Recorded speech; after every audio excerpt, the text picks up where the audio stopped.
여러분, 우리 이 내용은 너무나도 오늘 참 충격적인 내용이 좀 많죠. 그래서 우리 성경을 읽으면서 너무나도 막 드라마틱해서 너무나 잘 알고 있고 또 잘 숙지하고 있는 그런 본문이기도 합니다. 그리고 오늘 이 본문을 보면서 잘 알지만, 우리가 잘 알고 있지만, 죄송합니다. 제가 잘 알고 있지만 오늘 본문에서 과연 우리에게 어떤 영적인 의미를 더하는지를 저희들이 한번 생각해 보겠습니다. 특별히 소돔은요, 곧 멸망될 겁니다. 멸망될 건데 그 멸망 앞에 서 있는 롯의 가족이에요. 우리 같은 하나님의 백성이라고요. 그 가족이 어떤 태도로 이 멸망을 대하고 있는지 여러분 자세히 보셔야 됩니다. 오늘 제가 여러분, 우리가 쭉 읽었지만 이 도시 자체는 정말 소망이 없습니다, 여러분. 제가 딱 한 가지만 얘기할게요. 먼저 서론에서 남자 손님이 지금 왔잖아요. 나그네가 들어왔잖아요. 이 남자 두 손님, 이 나그네를 그 소돔에 있는 나이 많고 나이 작고 상관없는 모든 남자들이 롯에게 달려와서 남성을 성폭행하겠다고 지금 찾아온 거예요. 여러분, 이런 죄악은, 이거는 정말, 이거는 뭐 어떻게 도시 전체가 다 이거 희망이 진짜 없는 거예요. 그러니까 손님을 어떻게 해야 돼요? 나그네를 재워주고 먹여주고 잘 대우해주고 보호해주는 게 목적인데, 여러분 진짜로 이 소돔이라는 데가 하나님의 멸망을 받을 수밖에 없는 것이, 남자가 남자를 지금 이제 동성으로 지금 성폭행하겠다고. 여러분, 우리 한국말은 점잖하게 여러분 상관하겠다, 내가 그들을 상관하겠다고 여러분 이 말을 썼지만, 여러분 이 야다라고 하는 말은요, 남성이 강압적으로 성폭행하는 거예요. 이거는 진짜로 있을 수 없는 일인 거죠. 여러분, 이런 멸망하는 소돔의 이 도시 앞에서 롯과 그의 가족이 어떻게 대처하는지를 한번 살펴보기를 원해요. 여러분, 아브라함의 조카 롯이 의인일까요? 의인이 아닐까요?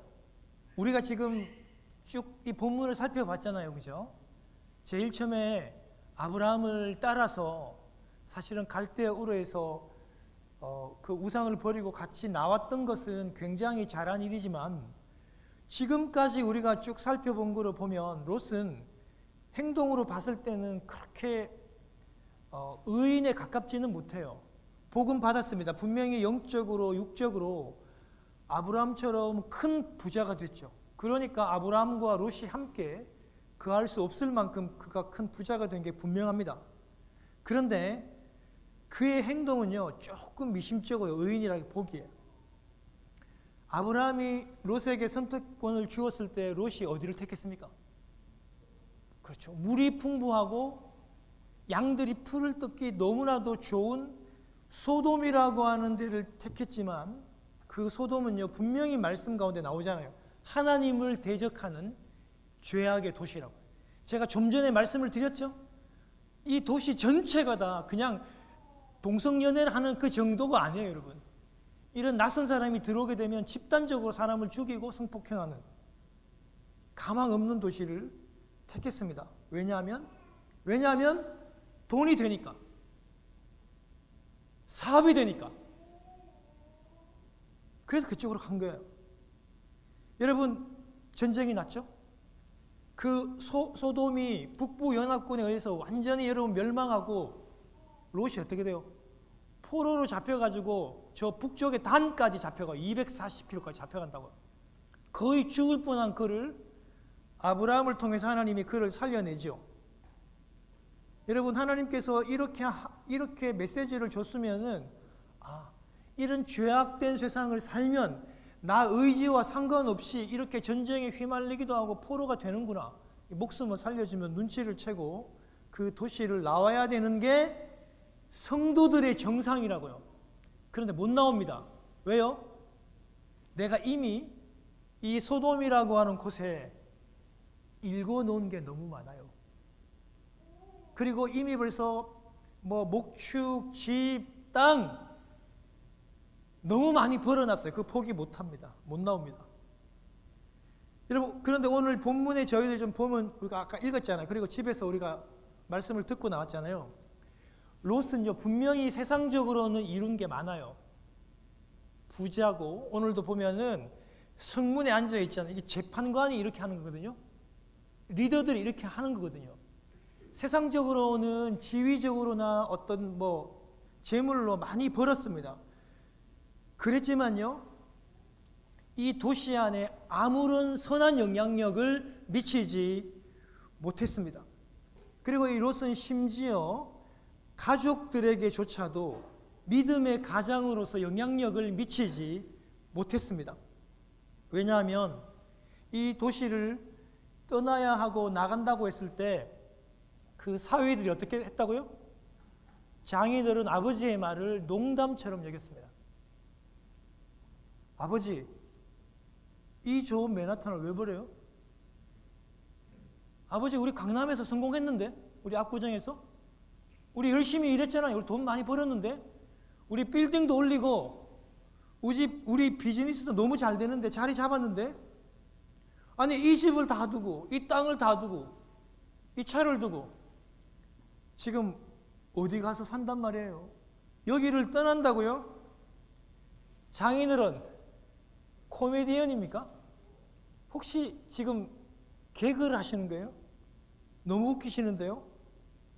여러분, 식구들이요, 딸도 그렇고 와이프도 그렇고, 특별히 여러분 이 소돔에서 자라난 이 사회들은요, 이 말씀을, 하나님의 말씀을 지금 대신 전하고 있잖아요. 이걸 그냥 코미디로 여겼어요. 농담처럼 여겼던 거예요. 그리고 우리가 내일 또 살펴보겠지만, 여러분 벌써 다 듣고 오셨잖아요. 그죠? 롯이 술에 취합니다. 여러분, 이래서 술이 무서운 거예요. 술이 취해서 친딸과 근친상간을 통해서 자녀를 낳게 돼요. 여러분, 그게 암몬과 모압입니다. 지금도 이스라엘을 괴롭히고 있어요. 지금도. 여러분, 이건 좀 엽기적인 어떤 그런 수치예요. 그냥 정상적인 이 사람들의 생각에서는 이런 수치가 사실은 일어날 수 없어요. 어떻게 친딸하고 아버지 사이에 이런 일이 일어날 수 있어요? 근데 이런 거를 우리가 다 고려해 본다면 롯이 과연 의인인가라는 어떤 그런 의구심이 들기도 합니다. 그러나 베드로후서 2장 7절 8절에 보면 여러분 이런 말씀이 나옵니다. 같이 읽어볼까요? 시작. 무법한 자들의 음란한 행위로 말미암아 고통당하는 의로운 롯을 건지셨으니 이는 이 의인이 그들 중에 거하여 날마다 저 불법한 행실을 보고 들음으로 그 의로운 심령이 상함이라. 성경은 이렇게 이 롯을 의인이라고 얘기합니다. 그렇지만 여러분 잘 들으세요. 본받아야 할 노아와 같은 그런 본받아야 할 그런 의인은 아닙니다.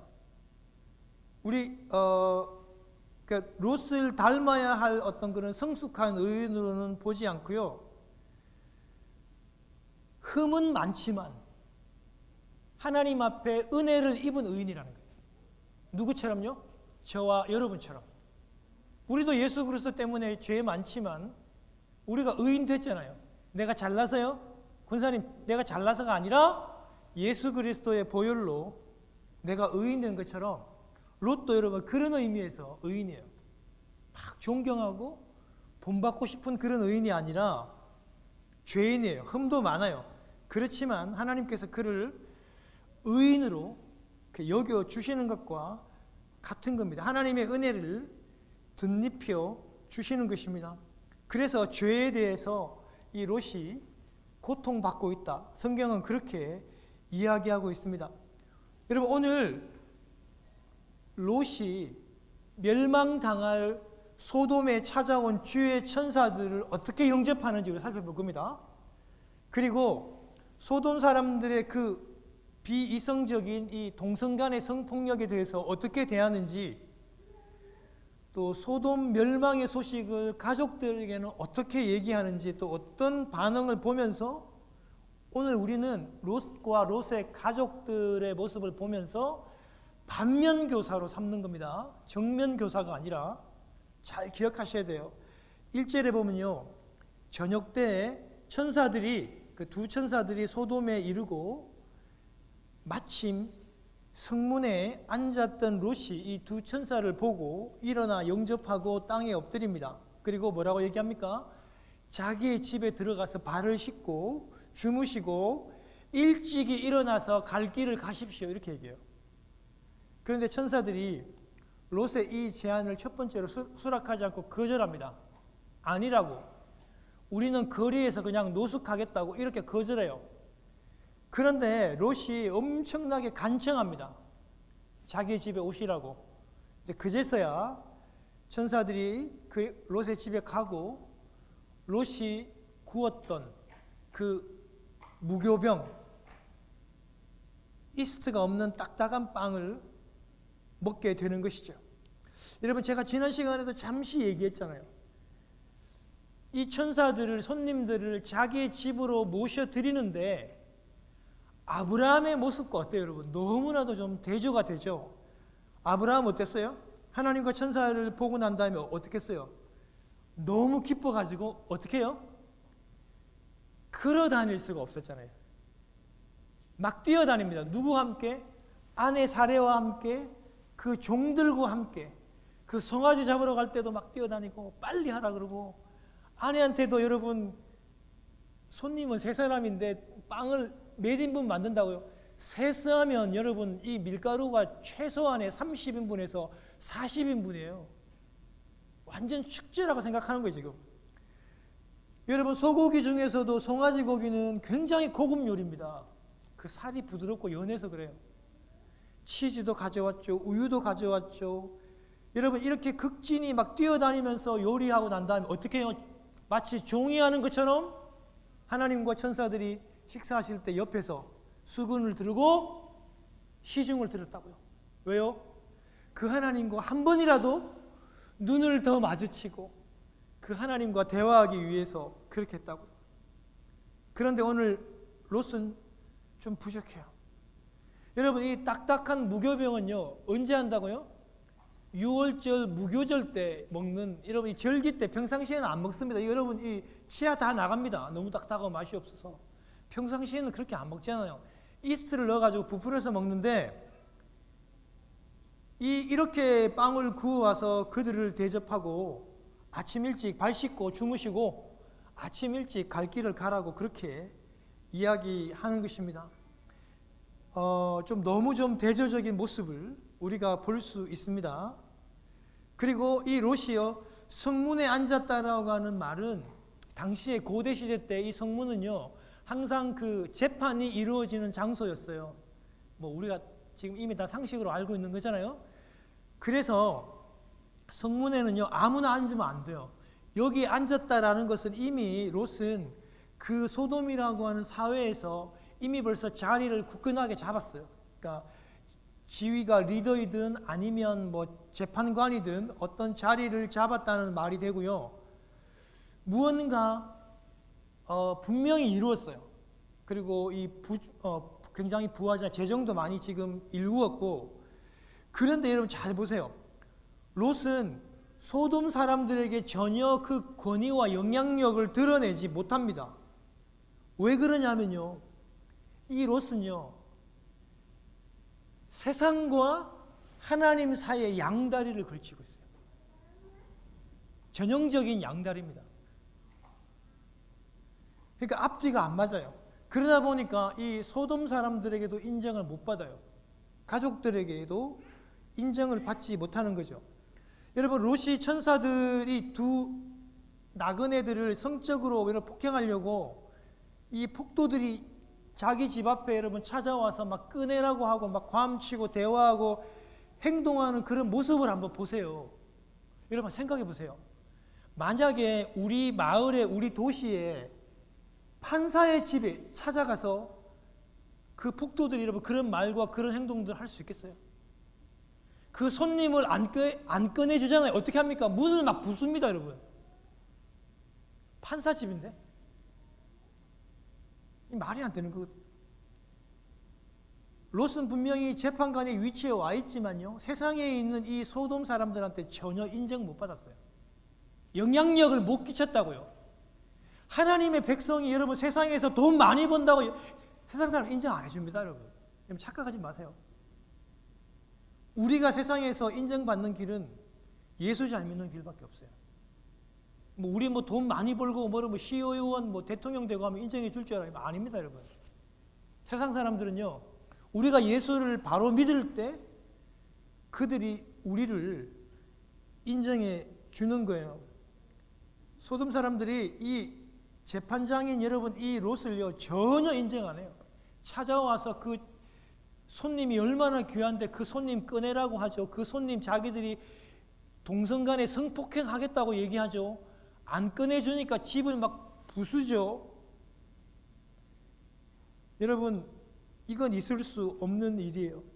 이제 롯이 그 손님들하고 이제 식사를 마치고 이제 잠자리에서 누우려고 하는데 이 소돔 사람들, 도시 전체 나이 많은 사람들, 나이 어린 사람들 모두 막느라고 원건 멀건 가깝건 롯의 집으로 지금 다 찾아와서 뭐라고 얘기하냐면 그 손님, 그 남자 손님을 이끌어내라. 우리가 상관하겠다. 성폭행하겠다. 그렇게 지금 협박을 하고 있습니다. 제가 아까 말씀드렸죠. 여러분, 이 원문 야다라는 말은 동성 간의 강압적인 성폭행을 얘기하는 거예요. 여러분, 일면식도 없는 손님을, 그 팔레스타인 지방의 손님은 정말 귀한 사람이거든요. 그런데도 이들이 이렇게 달려와서 그 손님을 성폭행하겠다는 말은 평소에 이 소돔이 얼마나 타락했는지를, 극도로 타락했는지를 보여주는 단적인 예입니다. 롯이 용감하게 혼자 밖으로 나갑니다. 나가서 무리에게 이렇게 얘기합니다. 이 손님한테 이렇게 하면 안 된다. 이렇게 얘기하면서 내놓는 여러분 이 제안도 또 기가 막혀요. 말이 안 돼요. 자기가 지금 결혼하지 않는 두 딸이 있는데 이 두 딸을 내가 너희에게 내어줄 테니까 손님들한테는 그런 성폭행을 하지 말라는 거예요. 자기 딸은 죽어도 자기 딸은 성폭행 당해도 괜찮다. 이렇게 지금 중재하고 있어요. 여러분, 롯이 이런 행동을 봐도 완전히 지금 소돔에 물들어 있어요. 이게 정말 소돔식 사고거든요. 여러분, 어떻게 사랑하는 자기의 두 딸을 희생해서 이 위기를, 이 위협을 넘어갈 수 있다고 생각하겠습니까? 이 생각 자체가 이미 세속화되고 타락된 것입니다. 여러분, 이런 위기와 위협 앞에서 어떻게 해야 돼요? 하나님의 백성은 먼저 기도해야 돼요. 기도하지 않고 행동하면 이와 같은 말이 안 되는 엽기적인 방법이 튀어나옵니다. 사랑하는 여러분, 우린 행동하기 전에 아무리 위협하고 아무리 힘들어도 우리는 행동하기 전에 반드시 기도해야 됩니다. 그래서 믿는 사람들은 신중하면서도 과감해야 되죠. 이게 바로 기도에서 나오는 지혜입니다. 부디 우리가 어떤 어려움 앞에서, 우리 사업 앞에서, 직장의 어려움 앞에서, 고통 앞에서, 질병 앞에서 먼저 행동하기 전에, 우리의 성질을 부리기 전에 먼저 기도하고 기도에 참 지혜를 구하는 여러분들이 되었으면 참 좋겠습니다. 할렐루야. 여러분, 그런데 이 폭도들이 더 화를 내요. 이제는 너부터 죽이겠다고, 롯을 밀치고 때리고 죽이겠다고 그렇게 지금 막 달라들면서 이 굴러 들어온 놈이 우리의 법관이 되려고 한다고 롯을 밀치고 때리고 그 문을 부수려 합니다. 여러분, 결국 이 하나님의 천사가 손을 쓰지 않으면 롯도 죽게 생겼습니다. 그래가지고 손을 내밀어 가지고 그 롯의 손을 잡고 문 안으로 끌어넣고 문을 닫습니다. 그리고 천사가 뭘 합니까, 여러분? 이 폭도들의 눈을 멀게 합니다. 장님을 만들어요. 여러분, 그런데 진짜 여러분 참 놀라운 거는요, 여러분 그들의 죄악이 얼마나 여러분 이렇게 관영하면 11절 보세요. 11절 같이 읽겠습니다. 시작.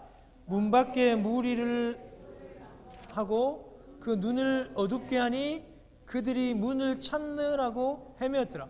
여러분, 지금 막 성폭행하고 죽이려고 왔는데 천사가 눈을 멀게 했어요. 보통 사람 같으면 어떻게 해요? 하나도 안 보이는데? 눈이 멀었는데? 이 죄를 멈춰야 되잖아요. 이 죄를 잘못됐음을 알고 이 죄를 멈추고 집에 돌아가든지 그쳐야 되는데, 여러분, 그런데 이 동성폭행하고 싶은, 성폭행하고 싶은 이 욕망과 죄가 눌러지지 않으니까 장님이 된 상태에서도 그 문을 찾느라고 막 헤매고 있는데, 이렇게 장님이 됐어도. 여러분, 이게 지금 소돔의 죄악의 상태입니다. 진짜로 하나님께서 그들을 멸망하시지 않으면 안 되는, 정말 여러분 참 가망 없는 그런 모습을 우리에게 보여주는데요. 오늘날 시대도 이렇습니다. 오늘날 세상도 만만치 않습니다. 여러분. 12절에 보니까요, 천사들이 롯에게 이 성에 다른 가족이 있느냐 물었고, 이 성을 멸할 것이기 때문에 그들을 데리고 성 밖으로 나가라고 지금 롯에게 이 성에 대한 멸망의 계획들을 가르쳐 줍니다. 그리고 이 사실을 알고 롯이 딸과 사위들에게 얘기하죠. 일어나 이 성을 떠나라, 나가야 한다. 그렇게 사위들에게 얘기할 때 오늘 본문에 나오죠. 롯이 어떻게 합니까? 롯의 사위들이 어떻게 합니까? 농담으로 얘기합니다. 롯의 사위들이 롯의 그 말을, 아버지의 그 말을 14절에 보니까 농담으로 여겨서 무시합니다. 여러분, 아마도 이 사위들은 이 소돔에서 자라고 성장하고 성공했기 때문에 그렇게 판단하고 그렇게 말했을 확률도 있습니다. 그러나 이건 분명한 죄고 그들은 그렇게 멸망을 당하게 될 것입니다. 거기에서 크고 자라고 그렇게 사업체를 일구고 성공했는데 그거 절대로 포기 못한다고 그렇게 얘기하는 것입니다. 그런데 여러분, 한 가지 기억하셔야 되는 게 뭐냐면요, 여러분 잘 보세요. 이걸 영적으로 한번 이렇게 돌아보면 하나님을 믿는 롯, 지금 부모죠. 장인 어른이죠. 이 롯이 하나님의 그 말씀을 가지고 부모의 권위로 지금 사위한테 이렇게 얘기하잖아요. 이 성이 멸망할 것이고 살려면 떠나야 된다고 얘기하는데, 이 사위에게 이 장인들은 부모의 말씀의 권위가 하나도 없어요. 아무런 영향력이 없어요. 여러분, 이게 더 큰 문제라는 겁니다. 이걸 우리에게 여러분 적용하셔야 돼요. 우리 예수 믿고 하나님을 믿는 우리의 말이 우리 자녀들에게 이렇게 아무런 영향력이 없다, 그거를 되물어 봐야 되는 거예요. 우리 이 본문을 보고 그거를 정말 안타까워해야 된다는 것을 여러분 진짜로 꼭 기억하셔야 돼요. 성도 여러분, 그래서 우리 이 본문들을 통해서 롯이 정말 아쉽고 부족한 부분들이 많구나. 하나님을 믿지만 그 소돔에서 양다리를 걸치고 믿음의 선한 영향력을 끼치지 못했구나. 우리는 그거 알고 우리는 더 우리의 자녀들에게, 우리는 더 하나님 앞에 더 바로 서서 이런 모습들을 우리는 계속 회복해야 하는 것입니다. 여러분, 저도 마찬가지입니다. 설교에 1차적으로 제가 묻는 사람이 저 자신 아니겠습니까? 여러분들과 저 마찬가지고요. 사랑하는 성도 여러분, 롯의 이런 부분들이요, 우리의 모습은 아닌지 한번 살펴봐야 돼요. 우리는 그렇지 않다 할지라도 주일날 형식적으로 우리가 한번 예배를 드리고 오는 것으로 나의 신앙생활이 끝났다고 생각하시면 안 됩니다. 우리가 주일 예배 오면서 헌금도 드리고 그렇게 함으로 우리가 할 일을 다 했다고 생각하시면 여러분 진짜 착각입니다. 사랑하는 여러분, 우리의 삶이 타인에게 영향력을 미치는 성도로 우리는 반드시 살기 위해서는요, 우리는 하나님 앞에 끊임없이 매일매일 서고 또 서서 하나님과 깊이 교제하는 그런 삶을 살아야 돼요. 그런 삶이 없으면요, 이런 하나님과 깊이 교통하는 삶이 없이는 우리는 절대로 우리 자녀들에게 그리고 타인에게 우리는 믿음의 선한 영향력을 드러낼 수 없습니다. 이 롯처럼. 신앙생활 우리가 이 땅에 살면서 한 번 하는 거지만 쉽지 않는 거 잘 알지만 우리 회복합시다. 회복하고 롯처럼 살지 말고 아브라함처럼 살아야 하고 매일 하나님 앞에 서서 기도하고 하나님께 나아가는 그런 귀한 저와 여러분들이 되어야 한다는 것입니다. 여러분 12절부터 22절 그리고 26절까지 말씀을 제가 여러분에게 짧게 한번 우리가 살펴보기를 원합니다. 사랑하는 여러분, 15절과 16절에 보면요, 롯의 사위들이 하나님의 이 말씀을, 장인어른의 말씀을 농담처럼 여기고 무시합니다. 그런데 롯과 롯의 처와 롯의 딸들도 완전히 순종한 게 아니에요. 15절과 16절에 보면요, 지금 천사가 어떻게 하냐면 계속해서 롯과 그 가족을 재촉하고 있습니다. 빨리 나가야 한다고 재촉해요. 이 멸망받을 소돔으로부터 탈출해야 된다고 재촉하고 있는데도 불구하고 롯과 그의 아내는 자꾸 지체합니다. 여러분 왜 그럴까요? 왜 나가기 싫어할까요? 왜 지체할까요? 세상에 대한 미련 때문입니다. 이유는 한 가지입니다. 이 소돔에서 얼마나 내가 열심히 일했는데, 내가 잠도 안 자고, 내가 정말 뼈를 묻을 가구로 벌었는데, 그래 집도 사고, 가축도 모으고, 땅도 사고, 안정적인 지위도 얻고, 복관도 되고 다 이루었는데 여기를 버린다고, 여기를 떠난다고? 여러분, 이런 미련 때문에 계속해서 그의 행동이 지체되고 포기가 안 되는 겁니다. 그리고 26절에 보면 어떻습니까? 롯의 아내 역시 어떻습니까? 지금 소돔의 유황불이 비처럼 내려가지고 성이 불타고 있는데도 어떻게 합니까?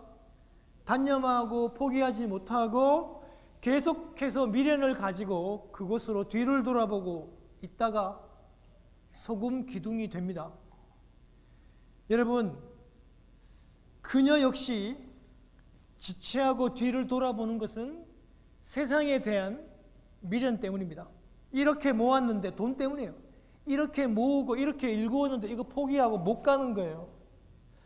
사랑하는 여러분, 하나님은 이런 가짜 믿음, 이런 양다리 믿음에 대해서 반드시 심판하시겠다고 오늘 롯의 처의 이야기들을 오늘 여기에 싣고 있다는 거, 이 경고를 싣고 있다는 거 여러분 잊어서는 안 됩니다. 우리는 이 사건을, 롯의 이 아내의 사건을요, 단순하게 그냥 뒤로 고개를 돌리고 시선을 돌리는 그런 단순한 문자적인 개념으로 이해할 것이 아닙니다.